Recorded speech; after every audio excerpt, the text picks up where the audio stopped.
Welcome to Love Religion. This video has the goal to bring the proof of being close to you.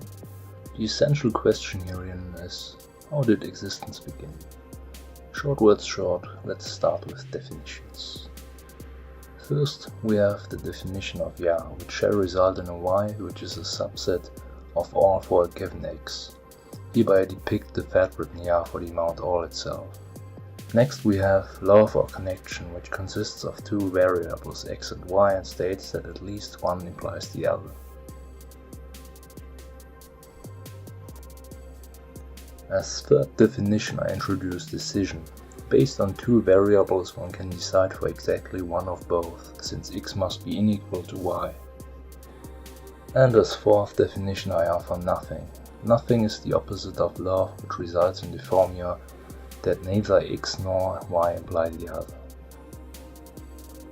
Also important is equal, which describes that both imply the other, as well as the definition of unequal, which simply states that at least one does not imply the other.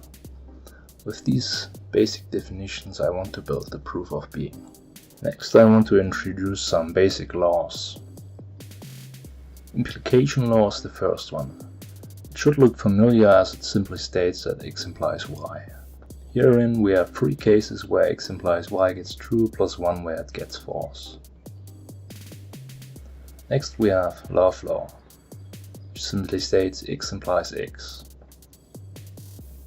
An obvious eye-catcher in this implication is that it always gets true, which is why you can derive an important truth on that true truth. This states that x implies x is equal to true.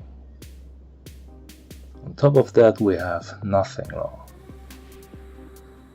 Nothing law is the opposite and describes that x not implies x, which obviously gets false in both cases.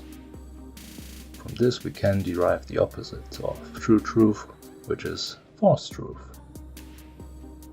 This one states that x not implies x is equal to false. How do I get the step from nothing to something? A world full of connections as we see it today. Did someone like God use a remote? Or is it explainable with formulas? For me, the second is the case. And for this matter, I want you to know about some more laws.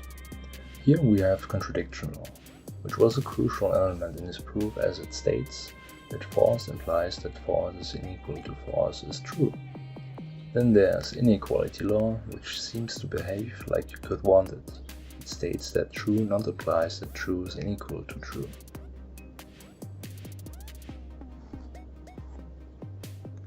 Almost there. Here I introduce Genesis law. If you use contradiction law and false truth, then this results in nothing implying that nothing is unequal to nothing. Let's use the definition of unequal. Here you can see that we can exchange nothing unequal to nothing by the middle formula. With this simplification this results in nothing implies that nothing not implies nothing. One big step further. Sustain law depicts that love implies that love equals love. By using the definition of equal and the same procedure, this finally results with simplification in the formula that love implies that love implies love. Fundamental in our all being is the possibility of deciding. Decision law states that x always implies a decision between its opposite not x as well as its identity x. This helped me to build the final truths. First, we have nothing truth. Nothing implies love x or nothing, which can be reduced to Genesis truth. Nothing implies love. This is the key truth since it states that there where nothing is, something gets created. I call this something love or connection, as all we do is connecting. Finally, there's love truth. Love implies nothing x or love, which can be reduced to sustain truth. Love implies love. This means that once love got created, it continues to imply itself, resulting in an infinite expanding yeah. For more detailed information or proofs about these topics, check out one or more of my books. Links in the description. Like and share please so more people get informed about this proof. Thanks for watching. I am MacLeod.